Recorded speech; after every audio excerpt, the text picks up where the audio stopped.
partie PI. Donc rapidement aussi, je vais faire une partie PI. Donc similaire à la commande API, donc je vais simplement faire un copier-coller. Donc je vais faire Payment API. Donc rapidement, je vais remplacer, à chaque fois qu'il y a commande, je vais la remplacer par quoi? Par paiement. C'est facile. Payment. Je vais faire CC, W, replace all.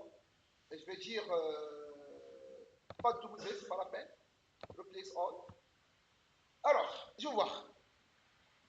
Alors, je dois quand même corriger ça, puisque ça, autrefois, ça contient une petite erreur. Okay. Je vais corriger ici, dans la partie commande.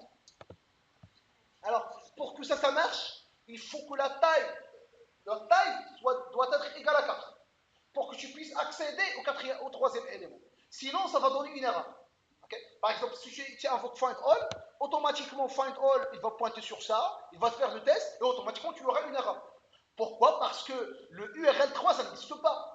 Donc, il faut que la taille du tableau soit 4 pour que tu puisses accéder aux tailles. Donc, count URL, si le count URL égale 4,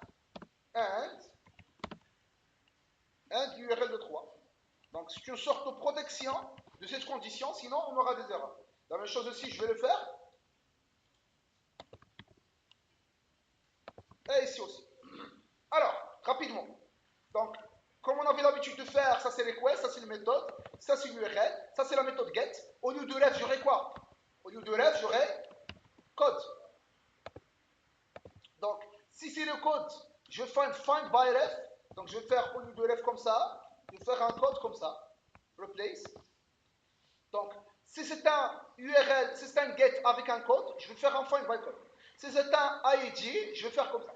Alors, maintenant, pour la partie, dans un premier temps, je vais tester simplement les méthodes classiques. Et par la suite, je vais faire un test dédié aux méthodes non classiques. Ça veut dire, je vais trouver les paiements de la commande, etc. etc. Donc, ça, c'est un ça, c'est un.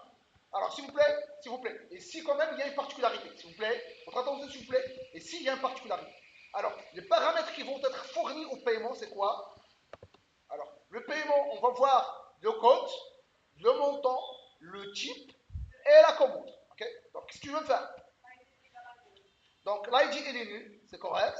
Par la suite, le code, c'est correct. Et si c'est le montant, c'est ça? Ça, c'est le montant. Par la suite, le type aussi, je vais fournir le type. CTRL D. Et en fin de compte, quoi? La commande. Alors, dans l'objet JSON qui va être fourni, on va simplement fournir quoi? Le référence de la commande. Ça veut dire quoi que je vais fournir la référence de la commande? Ça veut dire que je vais. C'est pas commande ça. C'est paiement, c'est ça? Donc, je vais dire comme ça. Commande et puis le substituer par quoi? Par paiement. Rapidement, replace. Alors, la valeur de la commande qui va être fournie, c'est comme ça. Je vais récupérer un objet, l'objet data, je vais faire commande, égale à quoi? Égale, new, je vais instancier la commande, en fournissant quoi? En fournissant l'ID de la commande, c'est nul. L'utilisateur dans l'objet JSON ne va pas envoyer l'ID de la commande, mais plutôt il va avoir la référence. Alors la référence c'est quoi? La référence de la commande c'est quoi? C'est data commande IC ref. Ça veut dire quoi? Ça veut dire que dans l'objet JSON de Postman, je vais envoyer un objet commande au sein duquel il y aura un attribut qui s'appelle ref. C'est pour cela que j'avais récupéré en utilisant commande ref. Alors, donc dans Postman, si vous voulez voir, alors, je vais rapidement créer un nouveau dossier. Donc, add folder, juste pour expliquer un petit peu, payment. Au sein de payment, je vais créer une requête qui s'appelle par exemple save. Pour le moment, je ne vais pas faire le lien et par la suite, on va voir. Je vais juste expliquer un petit peu pourquoi j'avais fait. Donc, code, c'est ça le code de payment par exemple. P1 par exemple. Okay. Les autres attributs, c'est facile. Mais pour la commande, qu'est-ce que je vais faire? Je vais faire commande, deux points, comme ça, deux points, ref, deux points, et je donne la commande simple. Vous voyez? Donc c'est pour cela que j'ai récupéré commande, mais au sein de commande, il existe un autre attribut qui s'appelle ref. pour celui-là que j'avais fait ça. Dans la partie IntelliJ, j'avais créé une commande. La référence de la commande, elle est là, donc commande ref.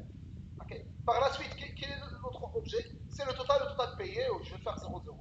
Mais si vous ne voulez pas le faire, il n'y a pas de problème parce qu'ils ont été déjà initialisés par 0,0. Donc je viens de récupérer la commande. Le constructeur de paiement, il accepte une commande comme paramètre, donc je dois passer cette commande. D'ailleurs, si tu suis la méthode save, si on suit le service, il cherche quoi? Le payment get command getref.